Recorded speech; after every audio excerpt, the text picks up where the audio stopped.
할렐루야. 네, 마태복음 강해 69번째 시간입니다.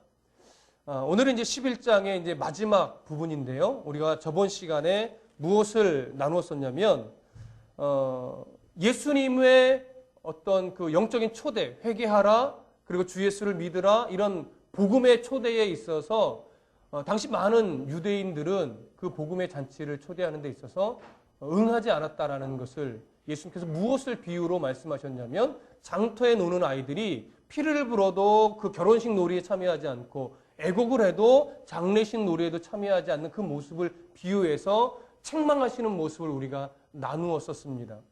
당시 이렇게 피를 불어도 춤추지 않고 애곡해도 함께 울어주지 않는, 그렇게 하나님의 잔치에 초대를 해도 응하지 않는 무리들이 누구였느냐? 자칭 의롭다고 하는 서기관 바리새인들을 비롯하여 율법에 빠져 있었던, 율법의 올무에 빠져 있었던 대다수의 유대인들이었습니다. 그래서 그들을 향해서 예수님이 대표적으로 복음을 전해도, 예수님이 이적을 베풀어도 그 말씀 앞에 회개할 줄 모르고 돌아올 줄 모르는 대표적인 고울을 고울을 들었습니다. 바로 어디냐면 고라신, 벳세다, 그리고 가버나움이었습니다. 그 도시만큼 복음을 열심히 전한 것도 없고 예수님이 이적을 행하신 것도 드뭅니다. 그럼에도 불구하고 그 도시들은 모두가 다 하나님의 말씀에 회개함으로 예수 그리스도 영접하지 않았던, 회개함이 없었던 대표적인 도시였습니다. 그래서 구약시대의 두로나 시돈, 때로는 소돔보다도 더 악했다. 오히려 그들보다도 더 많은 기회를 줬음에도 불구하고 회개하지 못했다라고 하는 그런 책망을 예수님이 하신 겁니다. 이제 그렇게 책망을 하신 후에 오늘 본문에서는 뭐라고 말하냐면 25절 보시면 시작 부분에 뭐라고 되어 있죠? 그때에, 이렇게 말합니다. 그때에. 그렇게 회개하지 않는 무리들, 회개하지 않는 대표적인 도시들을 책망하신 그때에 라고 하는 겁니다. 그렇게 책망하셨다면 이제 무엇을 이야기할 때예요? 다 책망받을 사람이 아니라 그렇게 모든 사람이, 대부분의 사람이 책망받을 만큼 복음에 외면했고 예수 그리스도를 외면했으며 예수 그리스도 오히려 적대시하는 그런 무리였음에도 불구하고, 그래도 하나님께서 하나님 나라에 용납하고 하나님 나라의 백성으로 삼으시는 어떻게요? 그런 하나님의 자녀들이 있다라는 것을 이제 나타내실 그 말씀이라는 거예요. 근데 이 내용은 어디와 연결이 되냐면, 여러분 우리가 앞부분에서 12절 한번 보세요. 마태복음 11장 12절. 마태복음 11장 12절을 강의할 때 드렸던 말씀입니다. 한번 읽어볼까요? 마태복음 11장 12절 시작. 세례 요한의 때부터 지금까지 천국은 침노를 당하나니 침노하는 자는 꾀하느니라. 여기 천국은 침노를 당한다라는 말이 원문으로 해서 다시 번역을 하면 두 가지 의미가 있지만, 전후 문맥을 비교할 때 이것은 침노를 당한다, 천국이 약하다 이런 차원이 아니라 천국은 스스로 힘있게 뻗어나간다, 하나님의 뜻 가운데서 천국은 계속하여 진행되고 확장되어 나간다라고 하는 그런 의미였어요. 그래서 여기 12절에서 침노하는 자는 빼앗느니라는 게 뭐냐면, 그 침노하는 자는 바로 유대인들이 부정하다, 또 더럽다, 죄인이다라고 치부했던 세리나 창녀나 어떤 문둥병자, 때로는 이방인들, 그들은 예수 그리스도의 말씀을 듣고 복음을 영접함으로 하나님 나라의 백성이 되었다라고 하는 그런 의미의 침노하는 자라고 말씀드렸습니다. 그렇기 때문에 마태복음에 흘러가는 주된 요지는 뭐냐면, 사람의 어떠함 때문이 아니라 하나님의 작정하심으로 인해 하나님 나라는 계속 확장되어져 간다라는 거예요. 그러니까 확장되어져 간다라는 게 뭡니까? 예수를 믿는 무리들이 많이 늘어나서 곳곳에 교회가 세워져서 예배하는 곳이 생겨난다라고 하는 것이지요. 그것이 사람의 어떠함 때문이 아니라 하나님의 작정하심 때문에 진행되는 거라는 것이 바로 마태복음의 주요 요지입니다. 근데 그 연장선에서 오늘 우리가 보아야 하는데, 25절에 이렇게 말하죠. 그때에 예수께서 대답하여 이르시되 천지의 주제이신 아버지. 여기 천지의 주제라는 것은 온 우주 만물의 주권을 갖고 계시는 분이라는 거예요. 온 우주 만물의. 온 우주 만물의 주권을 가지고 계신 아버지요 라고 하면서 예수님이 뭐라고 말하냐면, 이것은 뭘까요? 바로 복음이죠. 예수 그리스도가 전했던 것, 예수 그리스도가 이적을 통해서 드러냈던 것, 이런 것들이 바로 복음, 이것이라고 하는 겁니다. 이것을 지혜롭고 슬기 있는 자들에게는 숨기시고, 그리고 어린 아이들에게는 나타내심을 감사하나이다. 자, 지혜 있고 슬기롭다고 하는 자들에게는 누가 감추셨어요? 복음을. 하나님이 감추셨어요. 어린아이들에게는 어떻게 하셨어요? 하나님이 나타내셨어요. 이 얘기는 뭐냐면, 다시 얘기하면 내가 복음을 듣고 싶다고 들어지는 것도 아니고 내가 복음을 깨닫고 이해해서 내 능력으로 복음을 받아들이는 것이 아니라 하나님이 감추신 자는 복음을 아무리 듣고 외쳐도 어떻게 해요? 알 수가 없다라는 거예요. 네. 그리고 하나님이 복음을 드러내고 깨닫게 하시는 사람들에게는 뭐 하겠다는 거예요? 그들이 복음의 내용, 의미를 깨닫고 예수 그리스도를 영접한다라고 하는 것이죠. 그런데 그 내용이 오늘 26절에 이렇게 말씀하세요. 올소이다. 이렇게 된 것이 아버지의 뜻이니이다. 이것이 아버지의 뜻이래요. 근데 잘 생각해 보시면 여기서 말하는 슬기 있고 지혜로운 자가 누굴까요? 그들에게는 하나님의 복을 감추셨대요. 그들은 깨닫지 못한대요. 여기서 말하는 슬기 있고 지혜로운 자는 당시에 내가 의롭습니다. 내가 종교적으로 내가 얼마나 열심히 있는지 아십니까? 라고 자랑을 하던 바로 서기관들, 바리새인들, 그리고 대부분의 유대인들입니다. 그들은 나름대로 우리가 선민이요, 하나님의 율법을 받은 자요, 우리가 얼마나 율법을 철저하게 지켰는지 아십니까? 라고 하면서 자기의 의로움을 드러내는 일에 더 열심을 냈던, 율법의 본질, 복음의 본질을 깨닫지 못하고 율법만 잘 지키면 된다라고 하는 어떤 외식에, 거칠애에 빠져있던 자들이에요. 근데 그들은 복음을 많이 알고 있다, 하나님을 알고 있다고 자부하던 자들이에요. 근데 하나님은 뭐라고 말하냐면 그러한 자들에게는 내가 뭘 감추셨다고요? 이것을 감추셨다고요. 복음을 감추셨다고요. 그러니까 그들은 듣긴 들어도 뭐 할 수가 없어요. 깨닫지를 못하는 거예요. 그러나 어린아이와 같은 자들은 이것을 나타내셨대요. 여기서 말하는 어린아이는요, 단순히 나이가 어린아이도 해당이 되지만 헬라어 원문으로 보면 어린아이와 같이라는 말이에요. 어린아이처럼 복음 앞에서 나의 부족함을 알고 내 한계를 인정하고 예수 그리스도 앞에만 엎드릴 줄 아는 자. 예수님 아니면 나는 안 됩니다. 라고 예수님을 붙잡는 그 사람이 바로 여기 어린아이라는 거예요. 그들에게는 뭘 하셨다고요? 이것을 나타내셨다고요. 그럼 여러분, 이걸 좀 다른 시각으로 보면 참 하나님 불공평하다 이렇게 말할 수 있습니다. 그렇죠? 복음을 깨닫는 은혜를 여기 지혜롭다고 말하고 슬기롭다고 말하는 그들에게도 깨닫는 은혜를 주셨으면 그들이 돌아올 수 있지 않느냐 이렇게 말할 수 있는 거예요. 그러나 이것은요, 그런 공평과 불공평의 차원으로 이야기할 수 있는 부분이 아니에요. 왜? 이 구분을 누구에게는 나타내고 누구에게는 감추신 이 뜻이 누가 뜻을 나타내신 거냐면 천지의 주제이신 하나님께서 온 우주 만물의 권세를 갖고 계신 그분이 이렇게 정하셨다라는 거예요. 그러니까 우리는 항변할 수 없죠. 근데 항변할 수 없지만 그래도 말도 안 돼요라고 말할 수 있잖아요. 그럴 때 여러분 이것을 보셔야 됩니다. 하나님이 이것을 복음을 누구에게는 나타내시고 누구에게는 감추신다고 할 때 일단은 나타내시고 감추시는 그 모든 대상에 이 어떠한 위치에 있는 사람이냐 다 뭐예요? 죄인이라는 거예요. 다 복음을 깨닫는 은혜를 받을 만한 어떠한 조건이 자격이 있지 않는 사람들이라는 거예요. 그래서 모두가 다 뭘 받아야지 마땅한 자들이에요? 하나님의 심판을 받아야 마땅한 자들인 거예요. 거기서부터 시작이 돼야 되는 거예요. 모두가 다 심판을 받아 마땅한 존재들인데 그 중에 하나님이 이미 아담을 통해서 작정하셨을 때 내가 선택하는 백성들만큼은 내가 심판에 이르지 아니하도록 내가 작정해야겠다라고 하는 하나님의 계획하심, 마음이 있으셨던 거예요.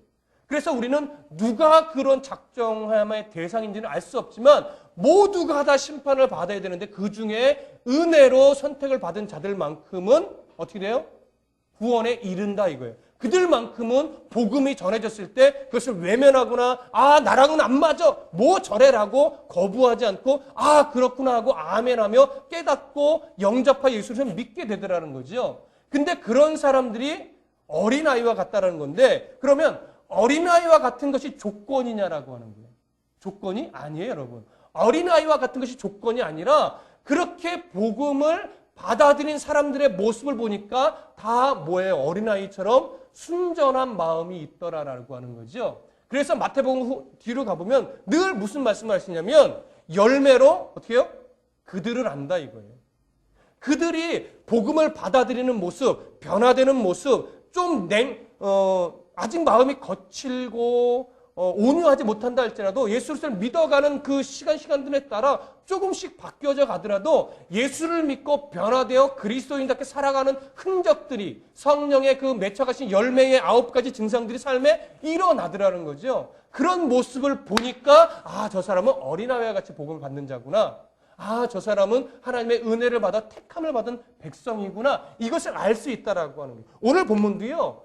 지혜롭고 슬기로운 것이 조건이 돼서 그들은 복을 못 받는 자들이고 복음을 듣지 못하는 자들이고 그냥 아프고 병들고 이방인이고 죄인이고 세리이고 이런 것들이 그들에게 조건이 돼서 예수를 깨닫게 됐다. 이런 차원이 아니라는 거예요.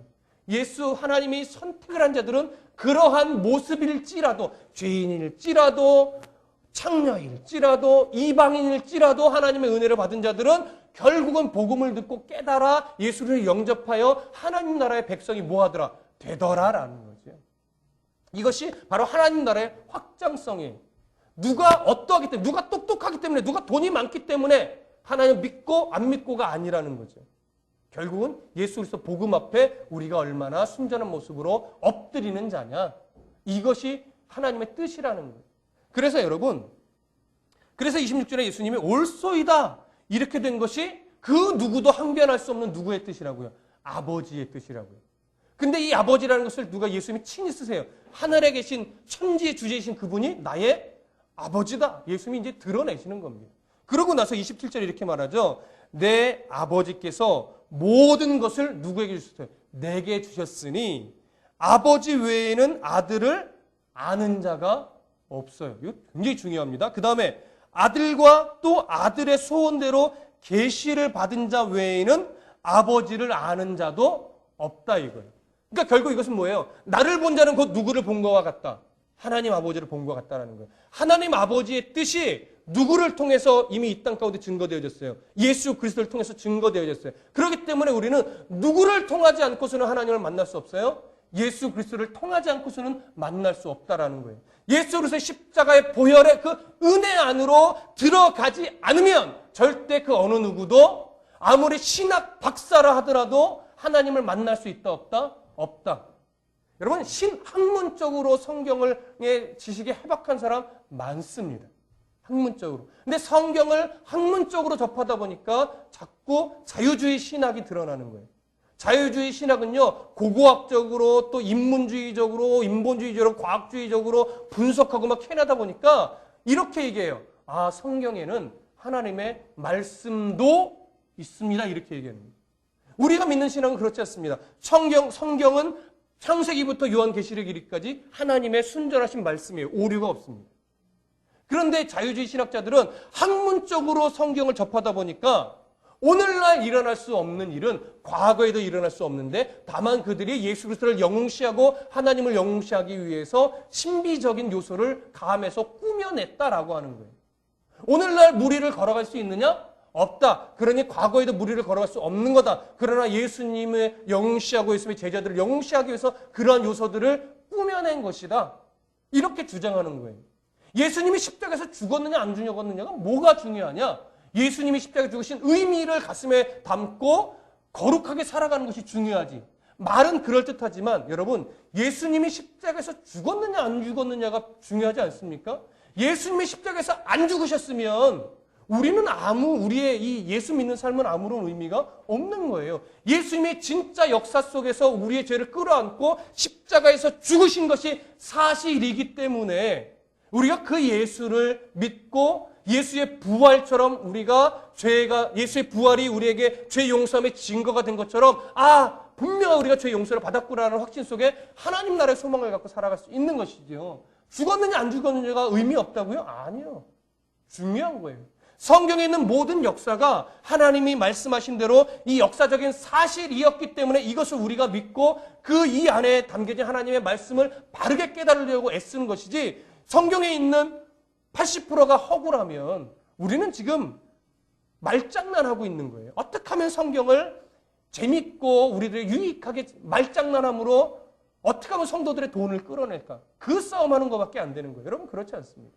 성경은 처음부터 끝까지 하나님이 영감에 의해서 기록되어진 역사적인 사실에 근거한 하나님의 말씀입니다. 여러분 이것을 믿으셔야 됩니다. 이것이 믿어진다면 여러분 하나님의 은혜로 믿음을 선물로 받으신 자들인 겁니다. 여러분 그래서 이제 우리가 너무나 잘 아는 28절의 내용으로 들어갑니다. 여러분 28절 다 같이 한번 읽어보겠습니다. 시작. 수고하고 무거운 짐진 자들아 다 내게로 오라. 내가 너희를 쉬게 하리라. 자, 우리가 이 부분은요 사실은 가장 많이 오해되고 있는 구절 중에 하나예요. 수고하고 무거운 짐진 자들아 다 내게로 오라. 내가 너희를 쉬게 하리라. 이렇게 말씀을 하다 보니까 우리 안에 어떤 식의 개념이 자꾸 생겨나냐면 세상살이가 왜 이렇게 힘드나? 몸은 왜 이렇게 아프고 되는 일은 하나도 없고 우리 자식은 도대체 제대로 먹고나 살는지 도대체 앞길이 캄캄하고 도대체 사업은 해도 하는 쪽쪽 되지도 않고 그런데 이 말씀이 딱 오는 거예요. 수고하고 무거운 짐진 자들아 그래 주님께로 나가서 이 모든 근심들을 내려놓고 마음의 평안을 누리자면서 마치 못 닦듯이 도 닦듯이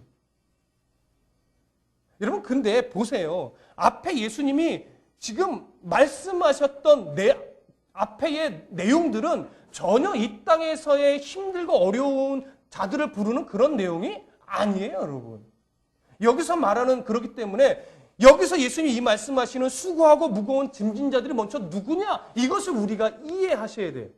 단순히 몸이 아프고 세상살이 힘겹고 먹고 살라니 너무 지치고 내가 이놈의 세상 이렇게 꼭 살아야 되나? 주님께 나가면 좀 돈 좀 벌래나 뭐 이런 식의 개념의 위로가 아니라는 거지요. 자, 그러면 우리가 보십시다. 수고하고 무거운 짐진 자라고 할 때 이 수고하는 자와 무거운 짐진 자가 무엇을 이해하는지 우리가 좀 이해해야 되는데 여기 수고하다라는 말은요. 좀 유식하게 문법적으로 보면 헬라어 속에 현재 진행형이라는 얘기는 현재 진행형이라는 건 뭐냐면 과거의 어느 시점에서부터 이 수고하던 행위가 계속적이고 반복적으로 계속 지금까지도 진행되고 있다라고 하는 거예요. 그러니까 계속 수고하고 있어요. 계속. 근데 여기 무거운 짐을 지고 있다는 것도 현재 분사 완료형인데요. 이 말도 비슷해요. 과거에 이 수고하고 또 무거운 짐이 지어졌던 것이 과거에 어느 때부턴가 짐이 지어져서 지금까지도 계속 짐이 지워져 있는 상태를 말하는 거예요. 그러니까 무슨 수고고 무슨 짐이냐라는 것을 우리가 좀 깨달아야 되겠죠. 단순하게 노동 때문에 삶의 무게 때문에 하는 수고와 짐이 아니에요. 여러분 그러면 성경에서 수고라는 말이 처음 기록될 때가 언제였을까요? 성경에서 수고라는 말. 잘 생각해 보세요. 창세기로 우리가 갈 수 있죠. 네가 수고하여야 누구를 낳을 수 있어요? 자녀를 낳을 수 있어요. 남자는요. 네가 수고하여야 땅의 소산을 먹을 수 있게 됐어요. 그런데 이것은 아담이 범죄한 이유예요. 그래서 하나님과의 관계가 어그러지고 죄가 들어옴으로 인해서 생겨난 벌이란 말이에요.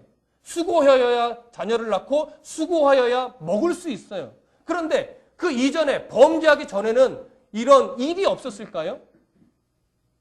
일이 있었죠. 그러나 그때는 그 일이 수고가 아니었어요. 그때는 그것이 즐거움이었고 그거 한다고 힘들지 않았고 하나님이 주신 그 일을 위임받아서 그냥 즐겁게 하나님 안에서 그 일을 감당하는 거였어요. 그러나 범죄의 이후에는 그게 뭐가 됐어요? 수고가 됐어요.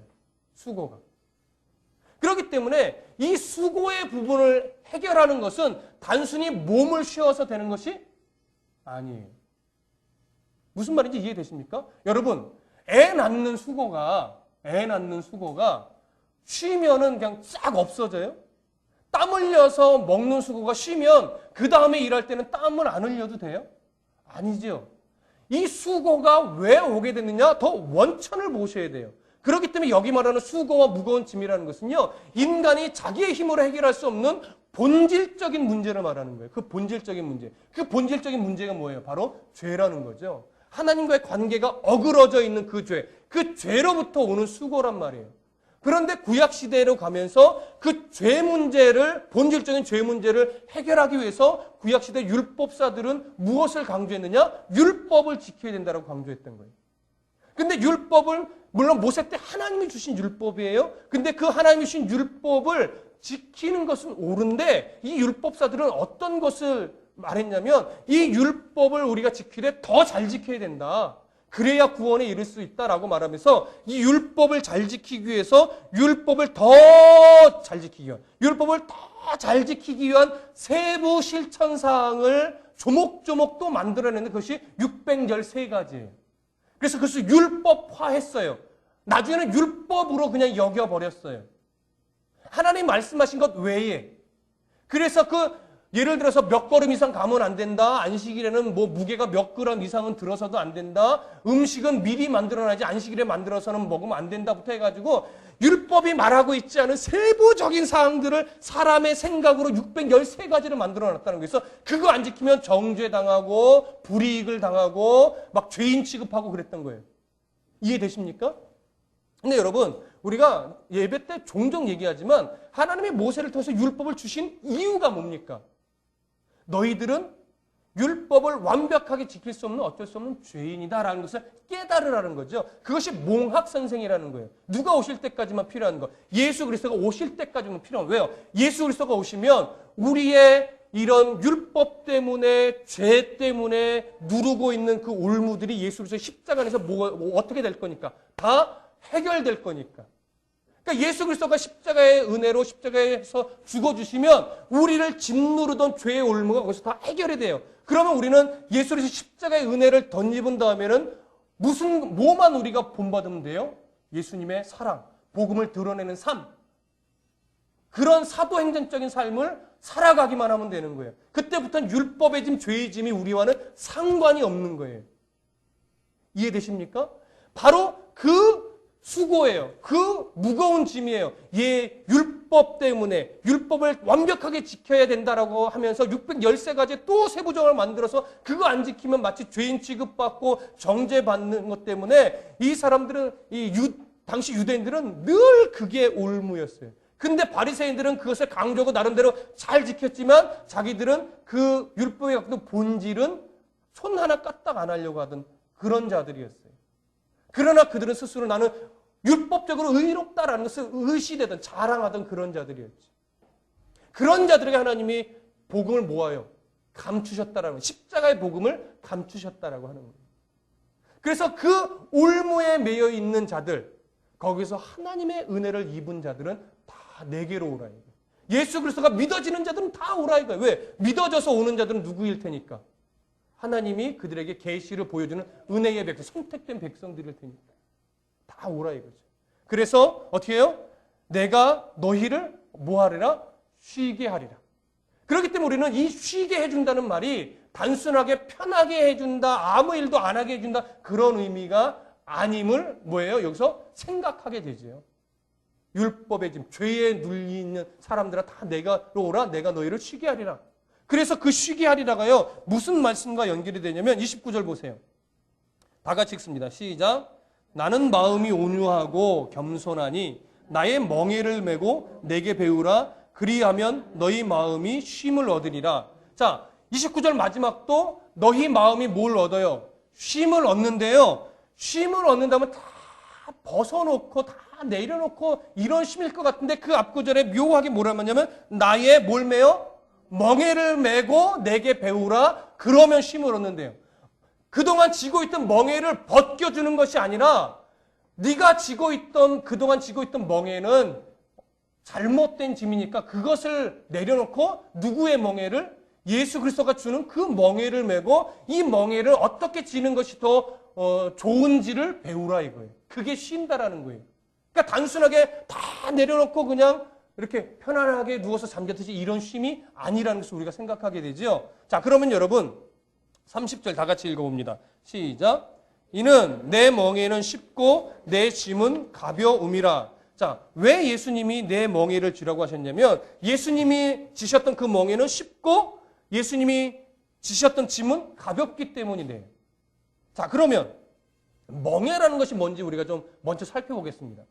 어르신들은 잘 알지만 사실 저희 세대 이후로는 멍해라는 것을 그렇게 제대로 경험해 보지는 못했습니다. 근데 우리가 배워서 알기로는 멍해는 소나 소 같은 이런 짐승들에게 어깨에 매게 하고 또 줄을 묶어서 무거운 짐을 옮기거나 뭐 밭을 갈거나 하게 만드는 연결 도구예요. 그렇죠?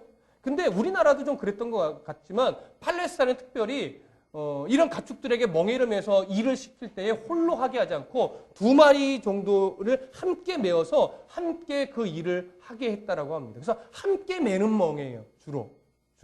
그리고 어떤 기록에 보면 가장 힘이 센 그 소 옆에 좀 작은 소들을 함께 묶어놔서 그 소들과 함께 걸어가면 더 능률적으로 소가 일할 수 있도록 돕는데요. 네, 작은 소들이 일할 수 있도록 그런 식으로 함께 매는 멍에예요. 그렇다 보니까 이 함께 매는 멍에라는 것이 당시에는 어떤 그 문학적인 표현이 됐냐면 스승과 제자의 관계를 일컫는 문학적인 표현이 됐어요. 그래서 멍에를 맨다라고 하면 스승과 제자가 함께 동행한다는 의미예요.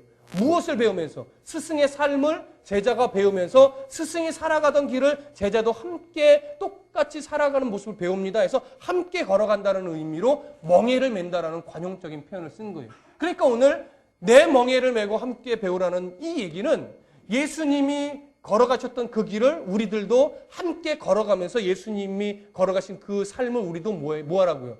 배우라는 거죠. 그러나 여러분 우리가 여기서 한 가지 조심할 것은 예수님이 지셨던 멍에를 우리도 진다라고 하니까 그러면 우리도 예수님처럼 채찍에 맞고 십자가에 달려 죽는 그 고통 그것을 우리도 그렇게 살아야 되는가? 아니요. 그렇지 않아요. 여러분 예수님이 왜 이 땅에서 고난받고 왜 십자가에 죽어주셨습니까? 우리를 누르고 있던 모든 죄의 울무를 뭐 하기 위해서? 해결하기 위해서요. 그러니까 예수님이 내 멍에를 배우라는 것은 뭐냐면 내가 이미 너희들이 지어야 될 죄의 모든 짐들을 십자가에서 해결했으니 이제 내가 너희들에게 보여주는 사랑의 멍에를 뭐예요? 같이 매라는 거예요. 같이 매. 너희가 홀로 지는 것이 아니라 내가 함께 지고 가주겠다는 거죠. 사랑의 멍에를. 그 사랑의 멍에가 뭡니까? 마태복음 산상수훈에 얘기했던 하나님을 사랑하는 것을 누구에 대한 사랑으로 증명해내라? 이웃에 대한 사랑으로 증명해내라.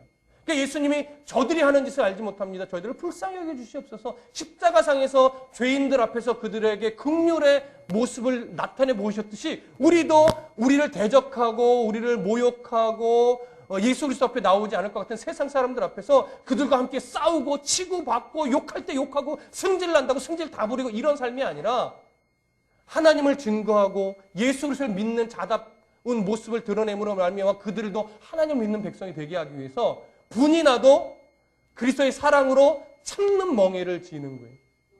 화가 나도 누르고 또 저거 잡으면 내가 이익이지만 저거 잡지 않음으로 인해서 하나님을 드러내는 그런 내 욕심을 누르는 사랑의 멍에, 그 멍에를 함께 지라는 것이죠. 그래서 여러분 예수님의 멍에를 지는 법을 예수님을 통해서 배우게 되면 그 멍에가 가벼운 이유는 이미 예수님이 그 멍에의 길을 함께 가주시면서 우리가 세상에 대한 욕심을 끊어내게 되고 하나님 나라의 소망으로 가득 차게 되니까 그 멍에가 어떻게 해요? 가벼울 수밖에 없어요. 여러분 돈의 욕심이 끝까지 있으면 돈이 없으면 아무리 예수 그리스도를 믿는다 할지라도 돈이 없으면 힘들어요. 왜? 아직도 시선이 어디에 맞춰져 있으니까? 돈에 맞춰져 있으니까.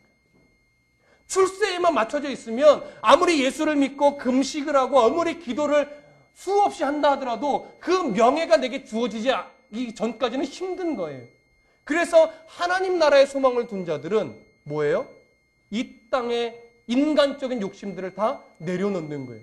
하나님 나라를 쓰시기 위해서 올리시는 건 상관없지만 내 욕심대로 올려가고 싶지는 않은 거예요. 하나님이 이끄시는 대로 내가 살겠습니다라고 하는 것이죠. 그래서 천국은 마치 밭에 감춰둔 보화를 캐내기 위해서 내가 가진 모든 욕심들을 모아는 것과 같아요. 팔아버리는 것 같은 거예요. 냉장고도 팔고 모두 팔아요. 뭘 위해서? 하나님 나라의 보화를 캐내기 위해서. 그래서 그 말씀이 있고 그런 노래를 우리가 부르는 겁니다.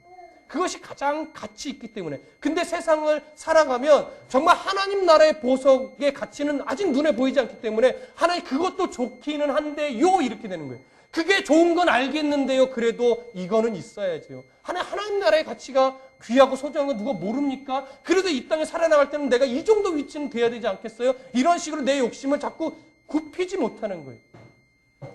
그래서 여러분, 예수님이 예수와 함께 멍에를 진다고 해도 우리는 자꾸 성공하고자 하는 욕심 때문에 그 멍에가 무겁게 느껴지는 거예요. 여러분, 그렇기 때문에 우리가 고난이 올 때 거기서 늘 뭘 배우려고 합니까? 예수님 내게 배우라고 지금 말씀하시잖아요. 뭘 배워요? 고난 속에서도 예수 그리스도가 받으셨던 그 고난의 이유가 이 땅의 소망이 아니라 하나님 나라의 소망을 알려주기 위해서 이미도 고난 받으셨으니까 그 고난을 통해서 예수 그리스도의 마음을 뭐예요? 배워야 되는 거예요. 우리의 실패를 통해서 하나님이 주시는 성공을 배워야 돼요. 내가 죽고 예수 사는 법을 배워야 예수님과 함께 멍에를 질 때 그 멍에가 가볍게 느껴지는 것이지, 예수 죽고 내가 사는 법을 배우려고 하면 이 세상에 예수와 함께 지는 멍에는요 너무 힘들 수밖에 없는 거예요. 여러분, 내가 죽어 예수 사는 법을 예수와 멍에를 지면서 배우셔야 돼요. 예수 죽고 내가 살려고 하면 안 된다니까 거꾸로 되는 거예요. 그러면 아무리 예수님께서 멍에를 함께 져도 그 멍에는 무겁고 힘겨울 수밖에 없어요. 그래서 성경은 철저하게 고난 중에 하나님을 만날 수밖에 없다라고 하고 고통 중에 주님을 부르짖을 수밖에 없는 것이 인간의 본성이라고 자꾸 가르치는 거예요.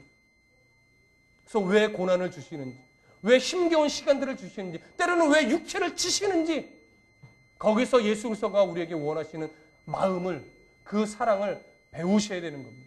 그래서 예수님은 수고하고 무거운 짐진 자들아 다 내게로 오라, 내가 너희를 쉬게 하리라. 나는 마음이 온유하고 겸손하니 나의 멍에를 메고 내게 배우라.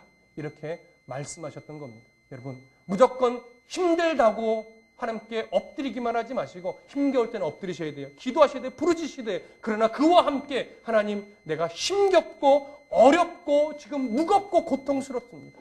그러나 여기서 하나님께서 이 무거운 멍에들을 어떻게 져야 되는지 주의 마음을 배우게 해 주십시오. 여러분, 이 기도가 우선되어야 될 겁니다. 이렇게 수고하고 무거운 여러분들 하나님 앞에 나오셔서 주가 주시는 멍에 지는 법, 사랑의 멍에를 지는 법을 배우셔서 이 땅을 살아나가는 동안 하나님 나라의 백성으로 더 힘차고 더 복되게 살아가실 수 있기를 간절히 소원합니다. 기도하겠습니다.